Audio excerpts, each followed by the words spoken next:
Guys, welcome back to the From Mourning to Meaning series, where we're learning how to break through intolerable grief and return to meaningful living.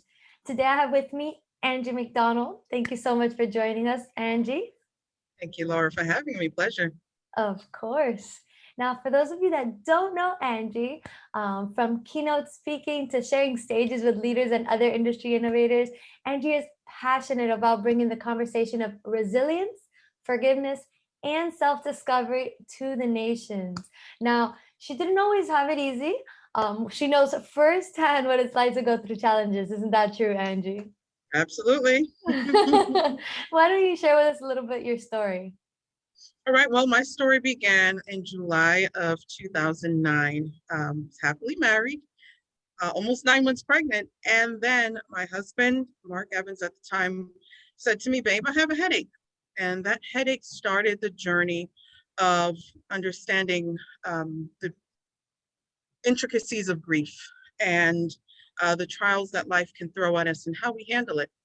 Shortly after I gave birth to our daughter, Hannah, and about 6 weeks after that, we lost Mark from complications to a brain aneurysm. So that propelled me into purpose. I mean, yes, I went through the pangs of grief and widowhood and single parenthood, but I realized I was trusted with a gift to share my story of how I overcame the power of an amazing village and just how to pursue and persevere. So that's a little bit about me. After that, I started Rooted to Wonderful coaching, as well as I am consulting, and I'm just walking in purpose. Definitely. Now, I know that it was a lot going through this grief, not only because of the grief, but you have a new child in the world, and then all of a sudden this happens, right? The person you're supposed to share this happiness with is no longer there. But I know that's not the only thing that you had to endure. You had to endure a lot of things. It wasn't just one thing that you lost a lot more. Isn't that A so? lot more. Correct, yes. At the time, we were business owners of a property management in Southern Florida. And it was after losing him, then it just became a spiraling situation of losing everything from our business. I had to dissolve it because I was too emotionally invested. I couldn't continue. To cars, to having to just call the repo man and said, "Here, come and get this car. I can't deal with it anymore." To the loss of just, our norm and friendships. Because in my circle, I was the only one pretty much of my age group. I was only 28 at the time, of having gone through such significant losses that it was unheard of on how to be dealt with, especially in my circle. So that consistency of loss was really, really tough. Yeah, definitely. I think a lot of times people forget that it's not only one loss that we endure. Sometimes things just happen in a chain, right? Yeah, And it's not that you get over one loss and then you go to the next. It kind of just adds up on top of each other. And it's like this overwhelming wave of emotions, of grief that come to you because of everything that's going on, right? absolutely. Um, so it's very difficult. Now, during these times, I know you were able to realize a lot coming out of the grief of Mark, but during these times, did you feel right away all these realizations, all this resilience, or how did you feel at that moment? Oh no, not at that time. I didn't have these realizations right away, but thankfully my faith at the time was the pillar that held me together and kept me in the midst of the chaos focused on my girls and what needed to happen and the next steps going forward. Yes, I was an emotional wreck. I was in a phase of grief where I held myself hostage because culturally where I come from, um, our number one goal or our number one go-to phrase when someone loses a loved one is to be strong. And we tell folks that, but sometimes it can do more harm than good because some folks, like myself, took it literally. And when I wanted to crumble or have those vulnerable moments, I couldn't because everyone around me was telling me to be strong. So I was stuck in having to not really realize what was happening and to pay attention to that I needed to allow the grief to happen. Yes, I saw that he was gone. The facts of him not being there in our home and in our lives were there, evident, but Mhm. I held myself hostage for a while until I allowed myself to grieve. and to feel the pangs of him being no longer here, that's when the realization started to come through Yeah. after I allowed grief. So you weren't even grieving in the beginning. In the beginning, you were just trying to push through, trying to make the best of what you had, and just keep going, basically, for Yeah, your pretty child much. and you. Hmm. That's crazy. So, and I think a lot of people, the reason why I bring this up is because I think a lot of people do the same, right? A lot of people just try to push off that grief, whether it be because they don't want to feel it, or because, like you, people tell you, you got to be strong, you got to keep going. There's better days ahead, just keep looking forward. And we forget that we need that time. We need that time to cry it out, be angry, be sad, be anything you need to be, but really feel it, feel the grief coming through you so that you can then work out of it or work through it. But we do need to feel it in order to work through it, right? We absolutely do. And I had to learn the hard way. It wasn't until relocation from where we're living in the North Fort Lauderdale area back to my hometown in New Jersey is when I really had to take a closer introspection of how I was handling this thing. Yes, I now had to figure out life with, I actually had two girls. Hannah was our second daughter that was being born Oh, when he fell ill. So we had our firstborn Melody, which was 2 years old at the time. oh, So having to relocate with two young children, giving everything up, dissolving our business, liquidating everything I owned, and moving back to my childhood home with my family, was a real help, but also a smack in the face, because I've also over the years built up myself as, independent woman and this and that, and having, invested my life with Mark and just believing that we were going to do this thing forever and that stopped. I had to find myself back at my childhood home. And that put me on a course of really, close self-introspection. What am I going to do? How am I going to get out of this? I see a particular vision for myself and my girls. How am I going to get through this? And the first thing that I had to face was this grief that I was not allowing to happen.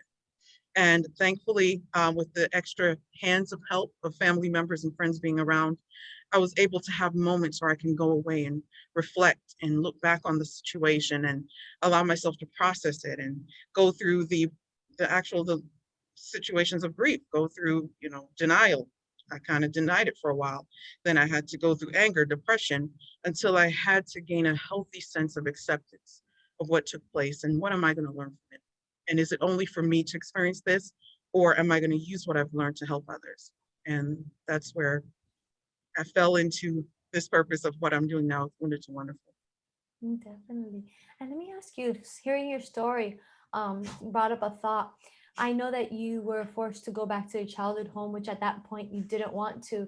But since you lost many things along the way, you felt forced that you had to do that. Do you ever look back and think, if I wouldn't have lost that stuff, I wouldn't have gone back home, and possibly I would have never gone through the grief that I needed to go through? Or how do you have that pictured in your mind? How do you see that event now looking Well, back? looking back and healthy respect of what happened, the stubborn Angie said that I was going to tough it out with my kids in Florida. I mean, Florida was Yeah. beautiful. I mean, I lived on a lake. I lived in a community where it was majority snowbirds. So, I had all these loving Italian and Jewish grandmothers around me and the girls. Oh, So it was amazing, but I realized that I needed more hands-on help. I was the only one of my family there. My parents actually lived there for a while, but relocated to Georgia to retire shortly after my first daughter was born. So I was technically alone and away from blood relatives. So in my mind, I was saying, I'm going to, hang out, build our lives here. But I realized how I was not functioning the way I should, because again, I was holding myself hostage, not allowing mhm. the grief to go through. So I believe the beauty of me relocating back home, I saw it now I look at it in a healthy respect, that I needed it. I needed to connect with the Angie before I met Mark. I needed to connect with those that saw the me, the version of Angie before she was this widow on her way becoming bitter. I was on my way to becoming bitter and resentful of what happened to me, wondering, asking in my religion, my God, what did I do to deserve this? Yeah. And those around me, my village was able to coddle me and to kind of nurture me back to the Angie that they knew. Beautiful, vibrant, a go-getter, no nonsense Angie. And I'm grateful for it. It kind of, like I said, was a smack in the face in the beginning because I just looked at it through, angry lenses. But now I look at it and I was so grateful for it, for the ability to go Definitely. back. And I think that's what happens a lot of times. We're in the middle of it and we just see one trouble after another, and we're just saying, when is this going to end? But a lot of times it's taking us to better. We're just not there yet, so we can't see it yet, but it's coming, right? Um, Hmm.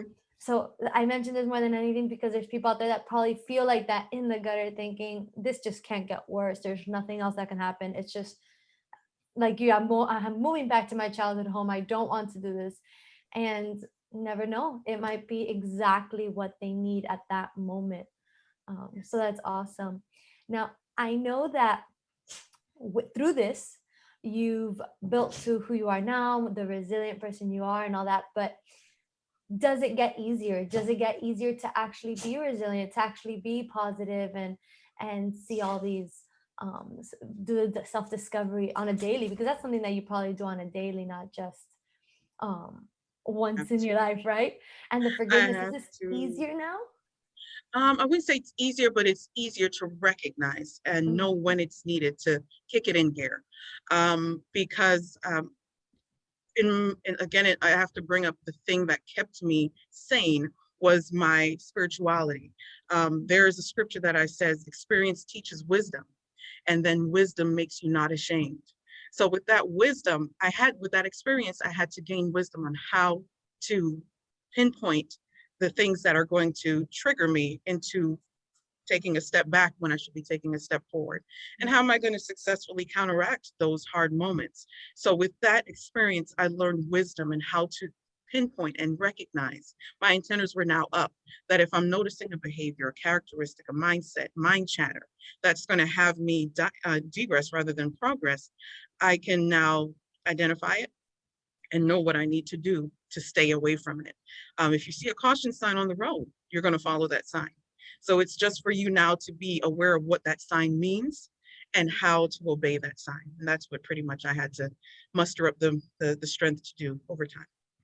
And how do you think that, how would you tell people to start, what to start doing to start recognizing these signs? Because it's not something that you just notice from one day to another. You really have to work it to be able to read these signs and not just understand them, but actually read them to say, okay, this means something. I have to figure it out, right? So what exactly, what would you tell people? How can they start recognizing those signs? What can they do to start being cautious? Well, my key word, especially for a lot of clients that I deal with in the grief support, is allow. Allow grief to process and allow yourself, no matter how destitute or negative it looks like, allow yourself to be grateful for where you are right now. Yeah. Having a healthy sense of gratitude can definitely muster up the clarity. It can move all the fog that depression and anger and angst and anxiety can bring from losing a loved one, thing, or way of life. So if I had to learn how to be grateful for where I was in that moment. I didn't like it. I didn't like how it felt, but I picked from it. I said, what can I be grateful for right now? I found myself inhaling and exhaling. I said, wait a minute, I'm alive, I'm breathing. I heard my kids laughing in the background. Wait a minute, I'm a mom to two beautiful girls. Then I looked on the walls, I saw family photos. I have an amazing family. So it's like I started to notice the beauty that was still here in front of me that I could cherish. So a healthy sense of gratitude helped me clear the fog. And I said, all right, I have all of these amazing blessings still here with me. What do I need to do? And those words, allow. And that's when the ugly cry came. And the gut wrenching where you felt it in your tummy kind of cry, where I had to really let the process out, let the emotions out of that day. The instant replays of me seeing him go down into the ground that day with my two babies next to me. I had to relive it and cry out all the terror and all the fear that I was feeling from that day that I suppressed because I was told to be strong. Mhm. I had to let it out in that moment a couple years later. And when I felt that release and when I saw that fog start to clear up, I was able now to say, all right, this is the good. All right, so what's the bad that I need to pay attention to and divert away from? And that's how you can start seeing the signs. Just allow. Definitely, that's great. And I love how you say that, how you just look around for the simplest things. Your daughter laughing, the pictures on the walls. And that's true. It's so true. Sometimes we skip those, right? Sometimes we're so in our grief that we don't look around, that we completely skim through our life and don't notice the little things on the side that are causing our happiness. So it's Yeah, not all sadness, but we miss it. We miss it because we're so involved in the sadness. sure. So that's awesome.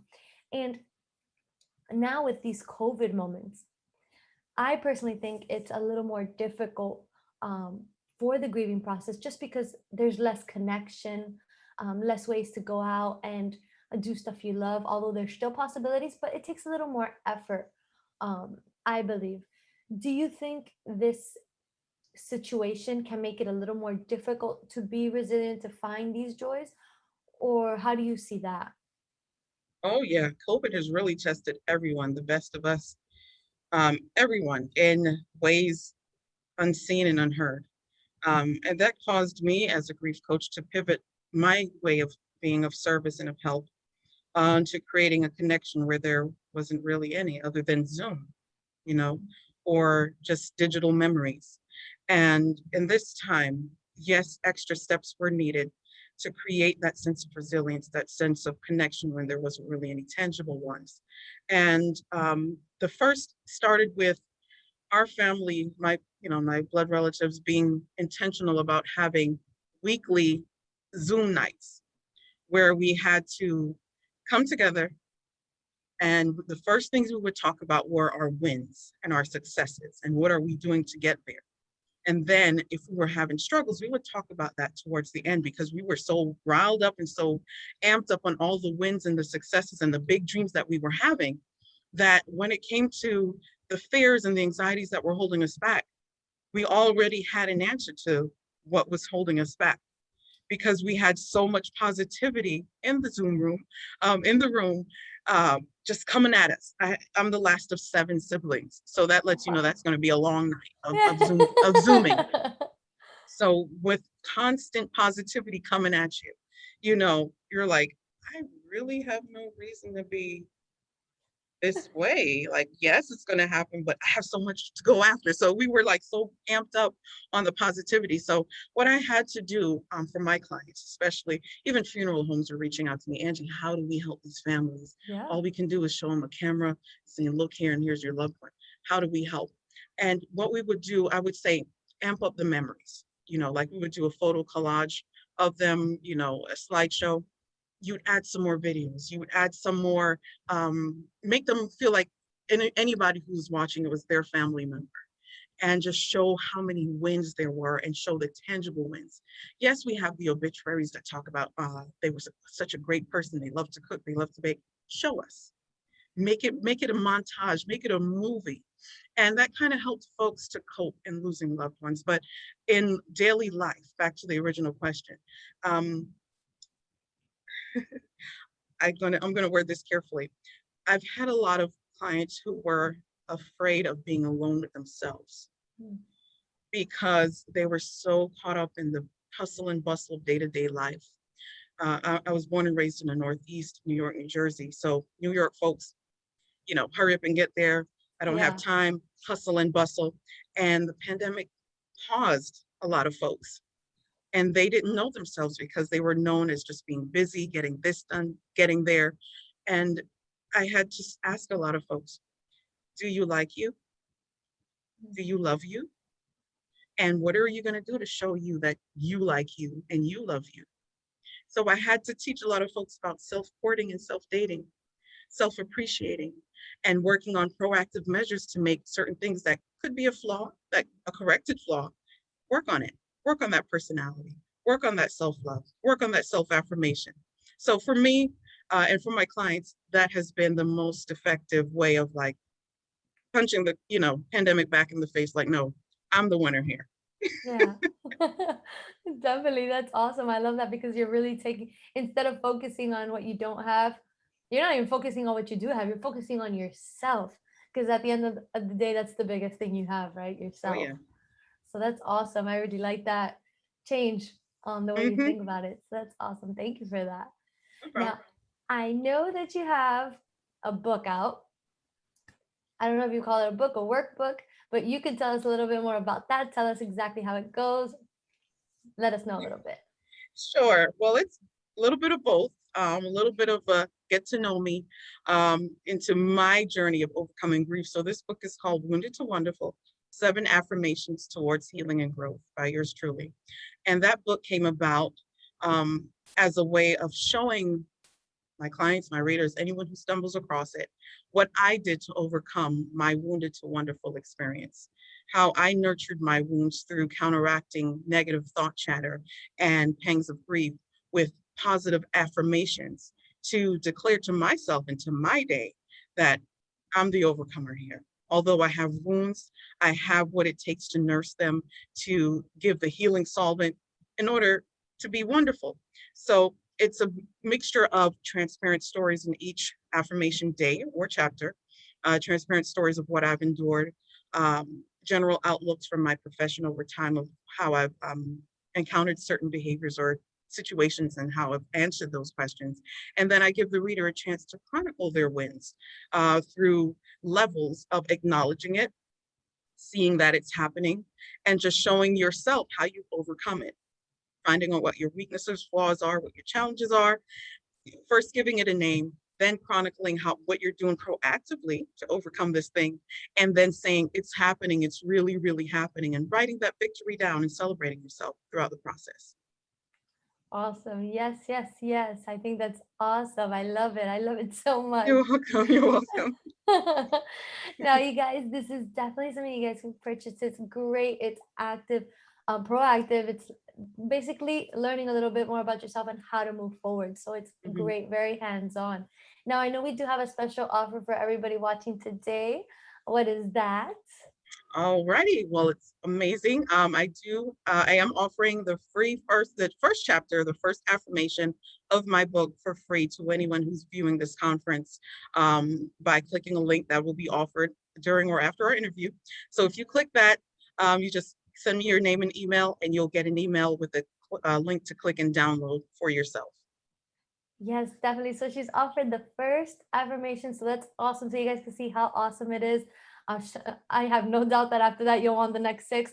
But you already got the first one there for you. We're definitely going to give you that link so it's super easily to access. You don't even have to think twice. It's just a simple click. No need to learn how to type in the link or anything of that sort. So we'll definitely get that to you guys so you guys can check it out and see if it's something that helps you and if you're interested in, which I'm sure it will be. Absolutely. Awesome. And now, before we go, I do want to ask you one last question. Um, you might want to think about this one Okay. because I know there's going to be 1,000 responses you could say, Oh my. 1,005 responses you could say. But if you had to give just one tip to those grieving hearts today, those are in the middle of all this, trying to get through it, what is that one thing you would say? That one thing I would say to those who are grieving and going through the process, I would tell you to take a moment, take a deep breath, cry if you must. But I can't divert away from the word I said in the beginning, is to allow. I want to see you heal, grow, and discover. And healing is by allowing the medication of life to be applied to the wound of your heart. Sometimes it stings, ouch. When you're getting certain medicine, it might not feel great, but it is essential. It is imperative because there's so much that awaits you. The memory of your loved one is going to be given a chance to flow through you. The love and the happiness that they brought to the world is going to be given a chance to flow through you and those around you. So let's celebrate the one that has gone. Cry tears if you must, but as you continue to cry and grieve, I promise you those tears will become happy tears of reflection and continuance of their amazing legacy. I wish for you to heal, grow, and discover. Awesome. Thank you so much for those words. Not just for You're those welcome. words, but for the advice today, for your knowledge, for being so open with your experience as well. Because I'm sure a lot of people can understand what you're going through. They've been through almost the same. I can't say the same because everyone's different, but Yeah. something very similar. So I appreciate you sharing that, so they know they're not alone. They know they're not the only ones going through this, and there's people out there that can help them and can understand them. So thank you again for sharing all that wisdom with us. I really Thank appreciate you you. joining us. Pleasure, Laura. Pleasure. Great to be here. And I'm so proud of what you're doing. I'm great to be a part, glad to be a part of this. Thank you. Oh, I'm glad. And thank you guys so much for watching another interview on the From Morning to Meeting series. And we'll see you again tomorrow for another awesome interview. Bye, guys. Have a good one.